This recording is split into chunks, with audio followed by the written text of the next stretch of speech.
বিসমিল্লাহির রহমানির রহিম। আসসালামু আলাইকুম। সবাই কেমন আছেন? আশা করছি আল্লাহর অশেষ রহমতে সবাই ভালো আছেন। আমরাও আলহামদুলিল্লাহ ভালো আছি। তো আজকে হচ্ছে লাইফে ১ম বার ভ্যান গাড়িতে চড়ছি। তো ভ্যান গাড়িতে চড়ে চলে যাচ্ছি জাতির পিতা বঙ্গবন্ধু শেখ মুজিবুর রহমানের জন্মস্থান গোপালগঞ্জের টুঙ্গিপাড়ায়। তো ছোটবেলায় কিন্তু বইতে পড়েছিলাম এই টুঙ্গিপাড়ার কথা। তো আজ হচ্ছে আমি নিজেই চলে আসলাম। তো এটা হচ্ছে জাতির পিতা বঙ্গবন্ধুর সমাধির প্রথম গেট। এই গেট দিয়ে কিন্তু ঢুকতে কোনো রকম টাকা পয়সা বা কোনো টিকিট লাগে না।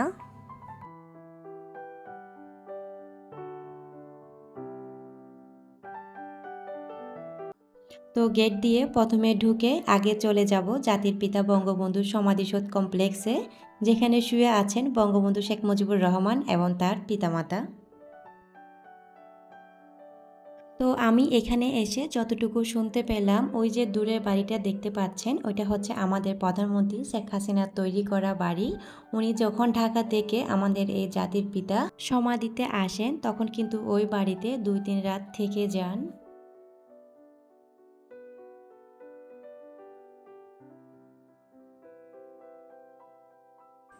তো চলে আসলাম মেন পয়েন্টে। এটা হচ্ছে আমাদের বঙ্গবন্ধু শেখ মুজিবুর রহমানের সমাধি। তো এখানে কিন্তু ভিতরে ভিডিও করা এবং ছবি তোলা নিষেধ। তারপরও আমি আপনাদের জন্য ওখান থেকে ২-১টা ছবি কালেক্ট করে নিলাম। তো এটা হচ্ছে জাতির পিতা বঙ্গবন্ধু শেখ মুজিবুর রহমানের কবরস্থান, আর পাশে যে ২টা দেখতে পাচ্ছেন, এটা হচ্ছে ওনার পিতা মাতার কবরস্থান।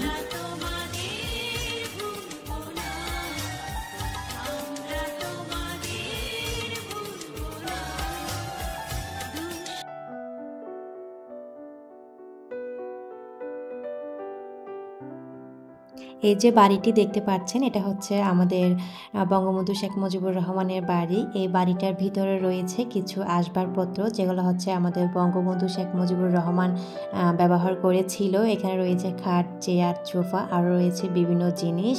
তো এগুলো হচ্ছে এখানে স্মৃতি হিসাবে রেখে দিয়েছে। আর যখন আমাদের প্রধানমন্ত্রী শেখ হাসিনা এখানে আসেন, তখন কিন্তু তার প্রিয় নেতাকর্মীদের নিয়ে এখানে বসে কথা বলে যান।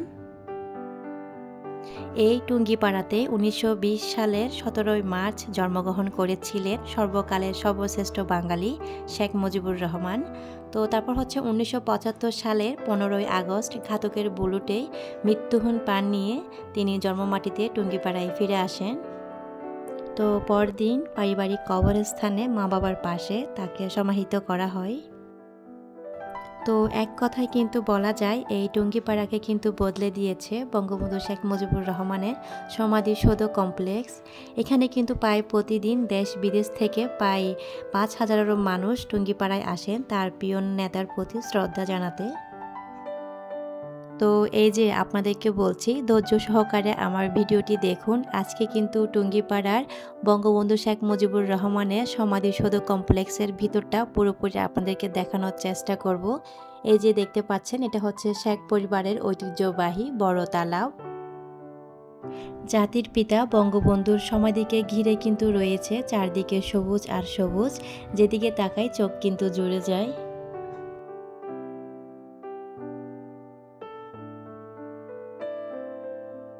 তো এই যে আপনাদেরকে বলছি, যারা আমার ভিডিওটি এখন পর্যন্ত দেখছেন, প্লিজ ছোট করে একটি লাইক দিয়ে দিবেন। আর যারা আজকের মতো নতুন দেখছেন, তাদের বলছি প্লিজ আমার চ্যানেলটাকে সাবস্ক্রাইব করে পাশে থাকবেন। আর যারা তো অলরেডি করে রেখেছেন, তাদেরকে অসংখ্য ধন্যবাদ। তো এখন হচ্ছে প্রবেশ করছি জাদুঘর ও পাঠাগারে। তো এখানে রয়েছে একটি লাইব্রেরি, যেখানে লেখা রয়েছে বঙ্গবন্ধুর হাতের লেখা অসংখ্য বই।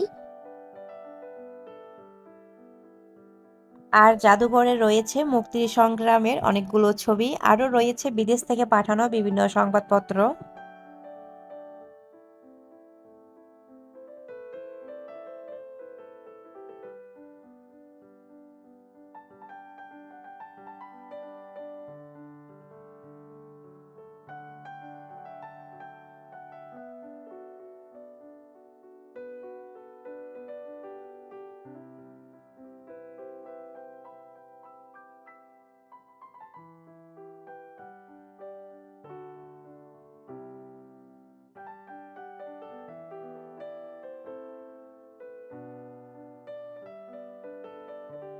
রক্ত যখন দিয়েছি, রক্ত আরো দেব, এদেশের মানুষকে মুক্ত করে ছাড়বো ইনশাআল্লাহ।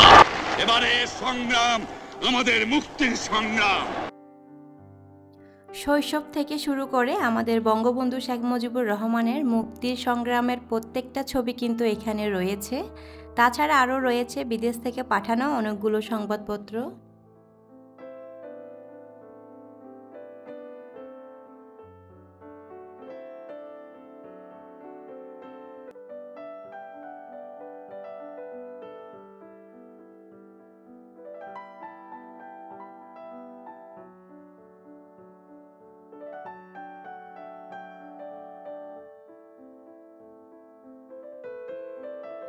আর এই যে পিছনে কফিনটি দেখতে পাচ্ছেন, এই কফিনটি করে হচ্ছে ঢাকা থেকে আমাদের বঙ্গবন্ধু শেখ মুজিবুর রহমানকে এই টুঙ্গিপাড়া নিয়ে আসেন।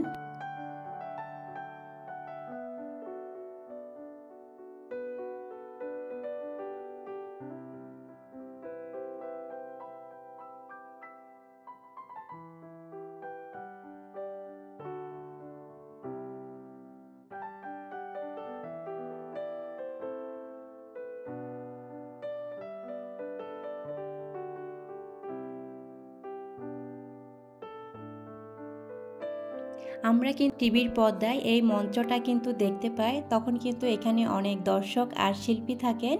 তো আজকে যেহেতু এখানে কেউ নেই, তাই আজকের জন্য আমি এখানে শিল্পী, আমি দর্শক।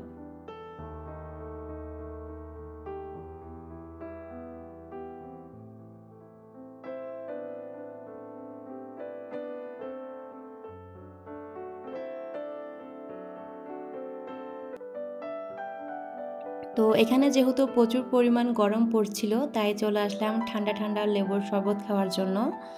আর এই ঠান্ডা শরবতটি তৈরি করছে বিট লবণ, লেবু আর হচ্ছে ঠান্ডা পানি। বেশ ভালো লেগেছিল, তেমনটা কিন্তু খারাপ ছিল না।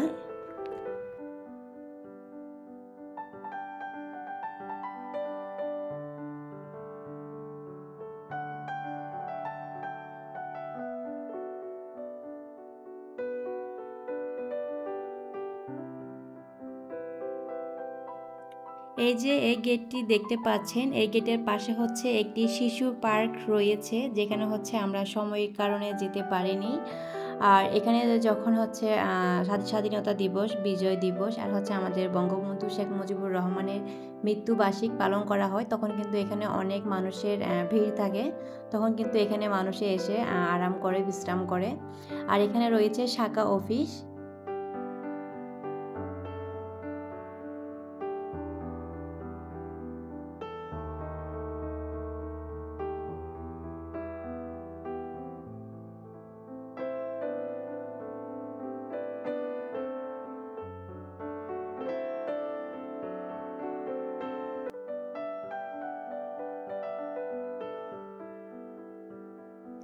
তো এখন হচ্ছে গোপালগঞ্জের টুঙ্গিপাড়াকে বিদায় দিয়ে আবারও ভ্যান গাড়ি করে চলে যাচ্ছি। তো দেখতে পাচ্ছেন শাহরিয়া তার মামাদের সাথে চলে যাচ্ছে, আমরাও চলে আসলাম। তো এখানেই আপনাদের কাছ থেকে বিদায় নিই। ভালো থাকবেন, সুস্থ থাকবেন। আসসালামু আলাইকুম, আল্লাহ হাফেজ।